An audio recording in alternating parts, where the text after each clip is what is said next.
It's 8 p.m. in Tokyo. Welcome to Newsline. I'm Michio Kijima with the news at this hour. Efforts are being made in fixing the damaged nuclear power plant in northeast Japan. The operator of the Fukushima Daiichi plant has begun moving highly radioactive water from the number 2 reactor to a processing facility. We commenced the pumping of wastewater from the tunnel of the number 2 reactor at 10:08 a.m. Removing the contaminated water has been one of the main hurdles in getting the crisis under control. Tokyo Electric Power Company, or TEPCO, assumes that there is more than 67,000 tons of irradiated water in total within the plant compound. It is hampering efforts to restore the plant's cooling systems. The utility calculates that 25,000 tons of water lies accumulated in the basement of the turbine building connected to the number 2 reactor and in the tunnel outside the reactor. And it is feared the water could overflow into the sea. TEPCO plans to transfer about 10,000 tons of water into the processing facility within 26 days. Prior to this, the company has sealed cracks in the walls of the facility and checked drainage hoses. The Nuclear Safety Agency imposes guidelines on TEPCO to ensure the safety of the work. We have no other choice than to transfer the water. We are starting with moving 10,000 tons.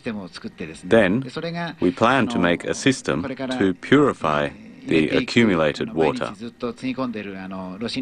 And then, hopefully, the accumulating water will decrease.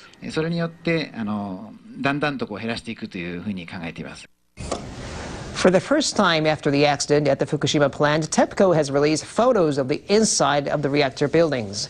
Remote-controlled robots took the pictures on Sunday and Monday to check the interior of the buildings housing the number 1, number 2, and number 3 reactors. This photo of the first floor of the number 3 reactor building shows a sheet-like object hanging from the ceiling and what appears to be equipment for moving the control rods. TEPCO says it cannot identify whether there are any pools of water on the floor. The bright area at the innermost part of the buildings is an entrance for vehicles to bring in large machinery and materials. The company says the double door of the entrance is supposed to be closed and that it cannot determine when or how it opened. This photo of the first floor of number 1 reactor building shows the remote-controlled robot and what looks like concrete rubble on the floor. The utility says a part of what appears to be a switchboard is also shown in the photo. It says the floor of the number 1 reactor building was dry.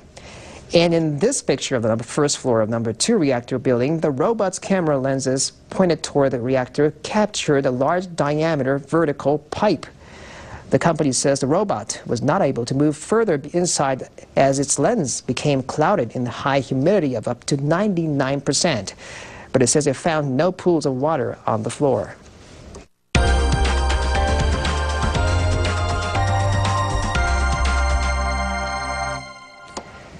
The Tokyo Electric Power Company has said it will take six to 9 months to bring the nuclear power plant under control. Those who have been facing difficulties in the plant are not only the TEPCO employees, but also construction workers. 2 workers at the plant told NHK about certain conditions at the plant, casting doubts on TEPCO's safety management regime. Satoru Aoyama has this report.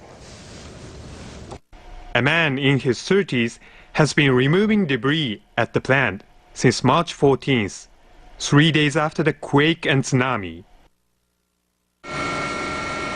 Hydrogen explosions occurred at the numbers 1, 3, and 4 reactor buildings after the quake. The violent impact knocked out roofs and walls and left mountains of rubble.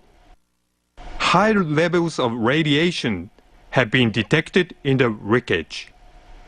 It was the man's first experience of working at the nuclear power plant.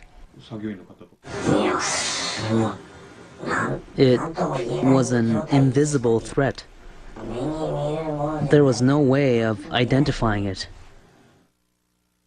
The workers at the plant are being housed in an enhanced quake-resistant building. It's in the front line of recovery work and is designed to absorb major quake impact. Since the March 11 quake, up to 600 workers have been staying here. They sleep in a meeting room, in corridors, and other places. Each is given only one blanket. I couldn't rest. Far from it. There were about 10 aftershocks. Sometimes breakfast and lunch were the same. 20 crackers, 1.5 liters of bottled water. That's all. The president of TEPCO referred to safety control measures at the diet session on Monday. Basically, workers' health and safety are our top priority. We've made sure that work is carried out with that in mind in all places. But another man in his 50s doesn't feel secure working in the plant. He says TEPCO didn't brief him even once on radiation releases or protective measures. Heavy machinery operators like us know nothing about radiation.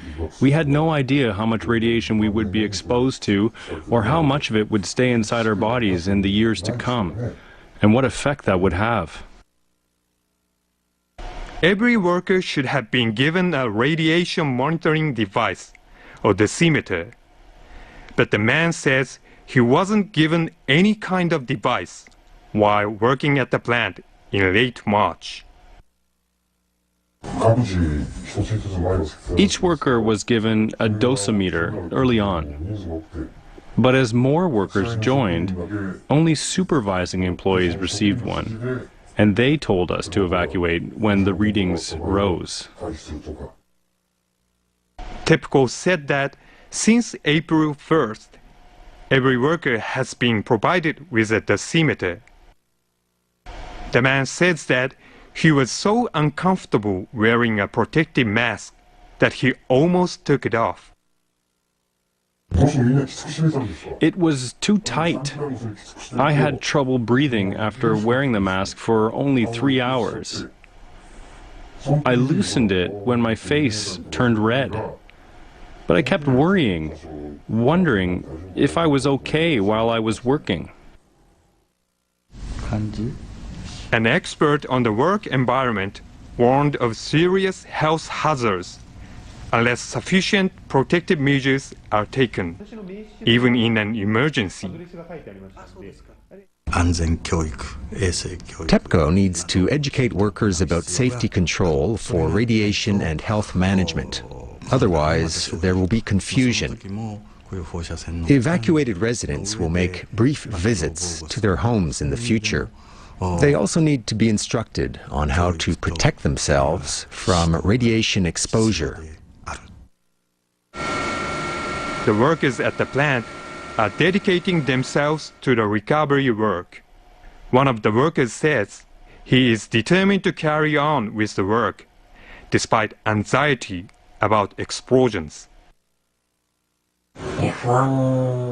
I'm terribly worried.